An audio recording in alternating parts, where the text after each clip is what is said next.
Vélo conseil, écoutez, je fais un complément d'information parce que je me suis aperçu que c'était bien de faire une vidéo, mais que tout le monde n'allait pas forcément comprendre bien de quoi je parlais. Voilà, parce que tout le monde n'a pas la sensibilité de la compétition, ni de la sensibilité de- de ce type de vélo. Alors, qu'est-ce que c'est qu'un vélo de compète par rapport à un vélo classique, hein, par rapport à la trois quarts des gens ont des vélos plutôt typés classiques. Un vélo de compète est équilibré un peu différemment en fait. Il se comporte c'est quand même quelque chose d'autre. Alors le vélo de compète n'est pas essentiellement dans le... C'est pas essentiellement dans les composants. Bon, les composants, je dirais ça, c'est encore ce qui passe après. C'est un vélo qui a déjà énormément de répondants, mais que ce soit au niveau de l'accélération, quoique c'est pas primordial d'avoir une super accélération, c'est surtout primordial d'avoir une bonne accélération, un bon compromis accélération-confort. Parce que l'un est toujours au détriment de l'autre, c'est-à-dire qu'on va difficilement faire une roue super rigide, sera toujours pas confortable par rapport à une roue un peu moins rigide qui perdra en rendement mais qui sera plus confortable. Donc il faut un espèce de compromis entre les deux. Après le cadre aussi a son rôle à jouer et il y a surtout deux axes à respecter. L'axe de la roue arrière et l'axe du jeu de direction.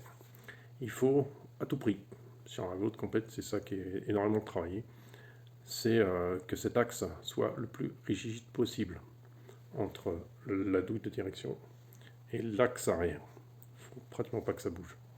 Même si entre les deux, le boîtier de pédalier peut bouger. Attention, ça peut bouger, mais des axes n'ont pas le droit de bouger.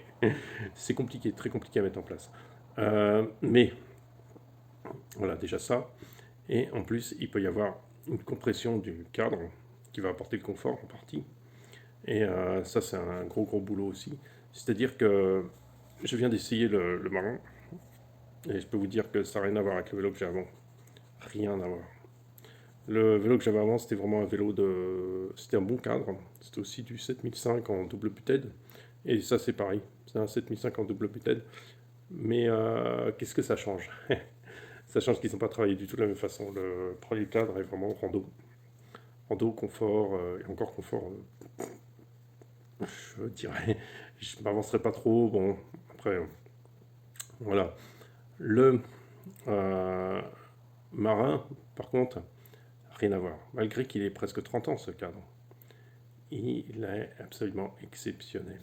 C'est-à-dire que vous avez une super rigidité de direction, ce qui vous fait une précision chirurgicale sur la direction. C'est impressionnant. Le vélo, vous le placez là où vous voulez, même 30 ans après.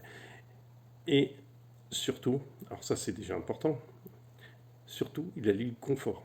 Donc en fait, il va vous gommer beaucoup de ce qui vient du sol malgré qu'il ne soit pas suspendu. Donc ça c'est important. Plusieurs choses. Il a une très bonne relance. Il n'y a pas une excellente relance comme on va trouver chez Canada ou des cadres plus modernes, trop rigides presque. Mais trop rigide, ça nuit à l'efficacité. Celui-là ne nuit pas à l'efficacité. On a un ensemble du vélo qui fait 10 kg, ce qui est à l'époque excellent. Ça se trouvait même difficilement, des vélos à 10 kg, on était plutôt autour des 11. À l'époque, c'est un vélo de compète, c'était 11 kg. Et encore, c'était bien, c'était pour 11,5. Hein. Après, on a des freins bon, qui sont d'une autre époque, qui freinent.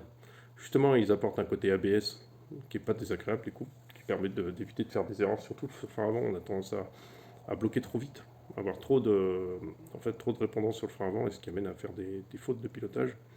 Donc du coup, on a vraiment un ABS. Bon, faut forcer, il faut de la force, mais c'est normal. On est en 1994, n'oubliez pas. Donc on n'a pas la même. Tout ce qu'on a n'est pas actuel.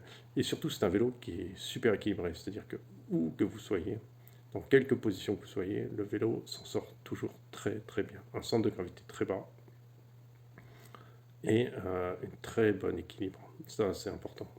Le vélo, j'ai roulé sur des racines, il roule tout droit.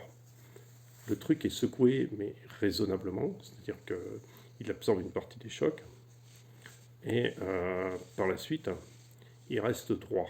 Et ça, c'est ça, c'est waouh quoi. 1994. Il faut que je vous ressorte un essai. C'était dans vélo, alors je sais plus la date du. Je vous donnerai ça, je ferai une vidéo pour ça parce que c'est quand même exceptionnel. Il me semble que c'est la marque Fondriest, un journal de vélo de route. Alors les journaux de vélo de route sont bien plus poussés que les journaux de vélo VTT. parce que beaucoup de critères en plus rentrent.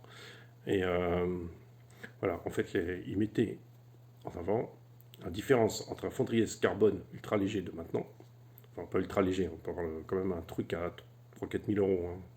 Je ne sais plus exactement le prix, mais il me semble que c'était dans ces eaux-là, face à un même modèle de compétition qui avait 30 ans. Ça date un peu, hein, ce test. Bilan du test, sur un parcours test type, en fait, il a son parcours avec des montées, faux plats, tout ça pour mettre en évidence certaines qualités du vélo et certains défauts. Voilà. Donc il a son parcours test, c'est-à-dire il teste les deux. Voilà. Vous savez le bilan? Ben, restez assis. Restez assis. Ben, le bilan, c'est 1,5 kg plus léger. Voilà. Le bilan d'histoire, c'est 1,5 kg plus léger. Un vélo à 350 euros, je crois, d'occasion, face à un vélo actuel, il me semble que c'est même 6 000 euros. 1,5 kg. C'est quoi 1,5 kg? Alors, c'est énorme par rapport aux normes actuelles. Enfin, c'est énorme pour la compétition, c'est énorme. Mais ça veut dire que Fondriest est fidèle à sa géométrie, est fidèle à son travail, est fidèle à ses résultats. Et ça, c'est waouh.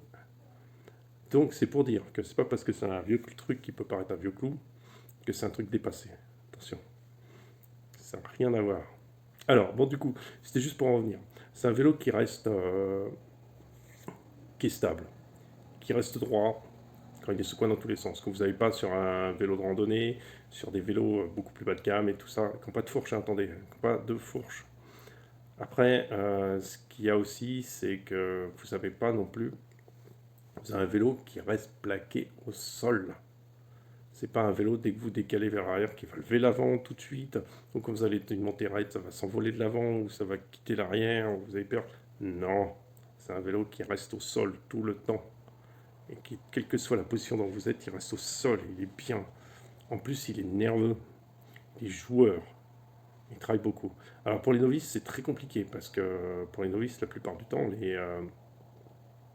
un cadre, c'est un cadre. Voilà, on va pas chercher plus loin. Mais non, c'est pas un cadre, c'est un cadre.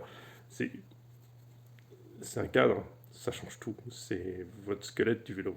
C'est toute l'âme du vélo est là. Donc, en fait, un vélo, c'est un cadre et des roues. Le reste, c'est subsidiaire. Franchement, le reste que vous ayez par exemple, du Dior ou du XT, c'est juste une question de poids et de budget, c'est tout. Voilà, le reste, ça vous importe pas. Mais je suis surpris parce que je retrouve des sensations que ça fait longtemps que je n'ai pas eu. Ça fait énormément de temps que j'ai pas eu parce que mon dernier vélo de compétition ça fait 2013 donc ça fait 14. Oui, ça fait 7 ans que je l'ai vendu. J'ai arrêté la compétition en VTT pour faire des compétitions soit en course à pied, soit en machin, soit en course à pied, soit faire plutôt des grandes randos dans les Vosges. Alors il faut un tout suspendu dans les Vosges hein, parce que semi-rigide c'est trop cassant, enfin si on cherche des terrains intéressants. Après c'est pas du tout la même chose, quoi. C'était pas. Et c'était un Trek, hein. Alors 8900, hein. C'était un alu le plus haut de gamme. Un mélange bien chargé en carbone. Enfin, s'ils ont leur mélange particulier chez Trek. Chez Trek, c'était un des cadres qui m'avait plus surpris parce que c'est un cadre qui tolère, qui est très tolérant et qui à la fois est efficace à très haute vitesse comme efficace à basse vitesse et sur le long terme. Et c'est rare d'avoir cette espèce de compromis, même chez Cannondale on n'arrive pas à le trouver, chez Giant pas trop, enfin ça dépend. Sur un autre compète c'est difficile d'avoir les deux. J'avais beaucoup aimé ça sur le Trek, et, parce que je faisais des courses à long cours.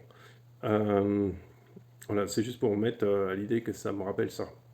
C'est un vélo, il tape dedans, il pousse en avant, il pousse à aller plus vite. Les roues sont collées au sol, et il vous efface tout le terrain. Quelle que soit la façon dont il secoue, il tient sa trajectoire. Et ça, c'est primordial. Et après, surtout, il a une précision chirurgicale.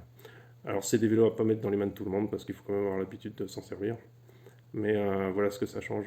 Voilà ce que ça change, que vous compreniez un peu que ça change, qu'il y ait 7 vitesses, 9 vitesses, 10 vitesses, 12 vitesses, qui soient ensemble, triple, quelque chose, ça change rien. C'est juste la manipulation. Mais c'est le cadre et les roues qui vont vous déterminer comment fonctionne votre vélo, c'est surtout ça. Voilà, sur ce, simple complément d'information. À très bientôt.